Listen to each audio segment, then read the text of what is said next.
Hello all restaurant style பன்னீர் butter masala எப்படி செய்கிறதுன்னு பார்க்கலாமா? இது சப்பாத்தி, நான் எல்லாத்துக்குமே டேஸ்ட்டு சூப்பராக இருக்கும். இப்போ பேனில் 2 கியூப் பட்டர் ஆட் பண்ணிவிட்டு பொடியாக ஸ்லைஸ் பண்ணி 2 மீடியம் சைஸ் பெரிய வெங்காயம் சேர்த்து நல்லா மிக்ஸ் பண்ணி கொடுத்துட்டு 2 டேபிள் ஸ்பூன் இஞ்சி பூண்டு பேஸ்ட்டு சேர்த்து நல்லா பச்சை வாசனை போகிற அளவுக்கு வதக்கிக்கலாம்.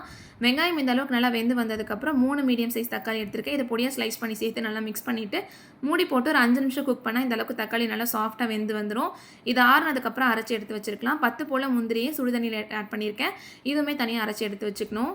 இப்போ பேனில் 2 கியூப் பட்டர் ஆட் பண்ணிவிட்டு 2 துண்டு பட்டை, ஒரு ஏலக்காய், பிரிஞ்சி இலை சேர்த்துட்டு அரைச்சி வச்சிருக்க தக்காளி வெங்காயம் பேஸ்ட்டு சேர்த்து நல்லா மிக்ஸ் பண்ணிவிட்டு 1.5 டேபிள் ஸ்பூன் அளவு காஷ்மீரி மிளகாய் தூள், 1/2 டீஸ்பூன் கரம் மசாலா, 1 டீஸ்பூன் உப்பு சேர்த்து நல்லா மிக்ஸ் பண்ணி கொடுத்துட்டு மூடி போட்டு ஒரு 5 நிமிஷம் குக் பண்ணிக்கலாம். இந்த மாதிரி மேலே தெரிக்கும், ஸோ மூடி போட்டு குக் பண்ணிக்கோங்க. இப்போ கட் பண்ணி வச்சிருக்க 200 கிராம் பன்னீர் சேர்த்துட்டு நல்லா மிக்ஸ் பண்ணி கொடுத்துட்டு அகைன் மூடி போட்டு ஒரு 5 நிமிஷம் குக் பண்ணதுக்கப்புறமா இப்போ அரைச்சி வச்சிருக்க கேஷ்யூ பேஸ்ட்டு சேர்த்து மூடி போட்டு ஒரு 3 நிமிஷம் குக் பண்ணிங்கன்னா இந்த மாதிரி நல்லா திக்காகி வந்துடும். ஃபைனலாக கசூரி மேத்தி ஆட் பண்ணிவிட்டு ஒரு 2 டேபிள் ஸ்பூன் அளவு ஃப்ரெஷ் க்ரீம் ஆட் பண்ணி நல்லா மிக்ஸ் பண்ணிவிட்டு இந்த மாதிரி சாஃப்ட் சப்பாத்தி கூட சர்வ் பண்ணி பாருங்கள். டேஸ்ட்டு சூப்பராக இருக்கும். கண்டிப்பாக ட்ரை பண்ணி பார்த்துட்டு கமெண்ட்ஸில் சொல்லுங்கள். நெக்ஸ்ட் ஒரு vlogல பார்க்கலாம். பாய்.